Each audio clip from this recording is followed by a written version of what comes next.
নীতি নৈতিক শিক্ষা বর্তমান সময়ে খুবই জরুরি। প্রিয় ভাই এবং বন্ধুগণ, দেশ এবং প্রবাসী যে যেখান থেকে আমার এই ভিডিও দেখছেন, সকলের প্রতি শ্রদ্ধা রেখে আসসালামু আলাইকুম ও রহমতুল্লাহি ওয়া বারাকাতুহু। প্রিয় ভাই বন্ধুগণ, বর্তমান সময়ে আমরা এমন একটা পরিস্থিতিতে রয়েছি, আমাদের শিশু ছেলে মেয়ে তাদেরকে উচ্চ শিক্ষায় শিক্ষিত করার জন্য আমরা মরিয়া হয়ে উঠি, কিন্তু আমরা একবার চিন্তা করি না আমরা নিজেরাই নৈতিক শিক্ষা থেকে অনেক দূরে সরে গেছি, নীতি আদর্শ থেকে অনেক দূরে সরে গেছি। সুদ ঘুষ হারাম নিয়ে আমরা ব্যস্ত। কে কত টাকার মালিক হব, কে কত টাকা নিয়ে পাহাড় গড়ব, কে কত টাকার ব্যাংক ব্যালেন্স করব, এটা হোক দুর্নীতি করে, অন্যায় করে, অবিচার করে, অথবা ঘুষ কেলেঙ্কারি করে, যে কোনো উপায়েই হোক আমাদেরকে কোটি কোটি টাকা ইনকাম করতে হবে। কিন্তু আমরা একটি জিনিস মাথায় রাখি না, আমাদের ছেলে আমাদের মেয়ে তারা কিন্তু আমাদের ইনকাম সম্পর্কে অবগত রয়েছে। আজকে আমরা যে শিশুকে লালন পালন করতেছি, যে সন্তানকে লালন পালন করতেছি, কোন টাকা থেকে এই লালন পালন করতেছি তারা কিন্তু এটা জানতেছে এবং দেখতেছে। একটা সময়ে একটা সময়ে তারা কিন্তু আমাদেরকে এটার একটা প্রতিদান দেয়, এটা আমরা মনে রাখি না।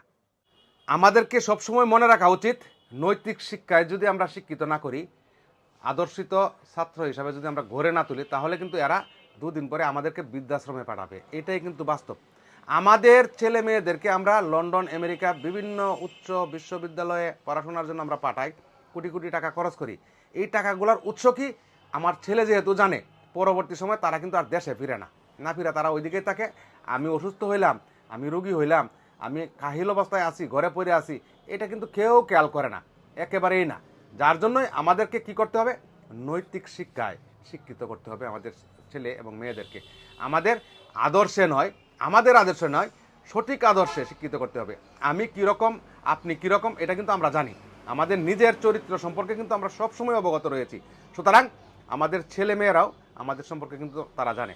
30,000 টাকা বেতনে চাকরি করি, কিন্তু আমার ছেলে এবং মেয়ে এবং ফ্ল্যাট ভাড়ায় আমি দিই 50,000 টাকা, গাড়ির ভাড়া দিই আরও 50,000 টাকা, 1,00,000 টাকা প্রতি মাসে আমি খরচ করি। এই টাকার উৎস থেকে আসে, এটা কিন্তু আমাদের ছেলে মেয়েরা জানে। সুতরাং আমাদেরকে উচ্চ শিক্ষিত করার কোনো দরকার নাই। নৈতিক শিক্ষায় শিক্ষিত, দিনী শিক্ষায় শিক্ষিত পরিবারগুলাই কিন্তু সুখে শান্তিতে বসবাস করতেছে। এটা আপনি আমি আমরা সকলেই জানি। আমরা চাই বাংলা শিক্ষায় শিক্ষিত করুন, ইংরেজি শিক্ষায় শিক্ষিত করুন, আরবি শিক্ষায় শিক্ষিত করুন, যে শিক্ষায় শিক্ষিত করেন না কেন, কিন্তু নৈতিক শিক্ষায় যেন আমরা শিক্ষিত করতে পারি, এটা সবসময় আমরা কামনা করি। এতে কি হয়? সমাজ পরিবেশ কখনোই কলুষিত হবে না। আজকের শিশুরা যেহেতু আগামী দিনের ভবিষ্যৎ, এরাই আগামী দিনের এই আমাদের দেশকে পরিচালনা করবে, আমাদের প্রত্যেকটি স্কুল কলেজ মাদ্রাসা পরিচালনা করবে, উপজেলা পরিষদ ইউনিয়ন পরিষদ পরিচালনা করবে।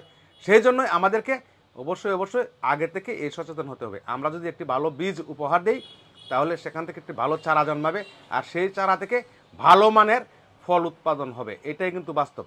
এবং পরবর্তী প্রজন্ম আস্তে আস্তে নৈতিক শিক্ষায় শিক্ষিত হয়ে আমাদের এই দেশকে সুন্দর একটি পরিবেশে গড়ে তুলবে। এটাই সবসময় আমরা আশা করি। হাজার হাজার কোটি টাকার কোনো প্রয়োজন নাই। 3.5 হাত কবর নিয়ে যেহেতু যাইতে হবে, 3.5 হাত কবর ছাড়া কেউ আমরা কোনো গতি নাই। আমাদের ওই কবরেই কিন্তু অবস্থান করতে হবে সারা জীবনের জন্য। যার জন্যই আমাদের এই নৈতিক শিক্ষাকে খুবই গুরুত্ব দিতে হবে। এটাই আমি সকলের কাছে কামনা করি। আল্লাহ হাফেজ।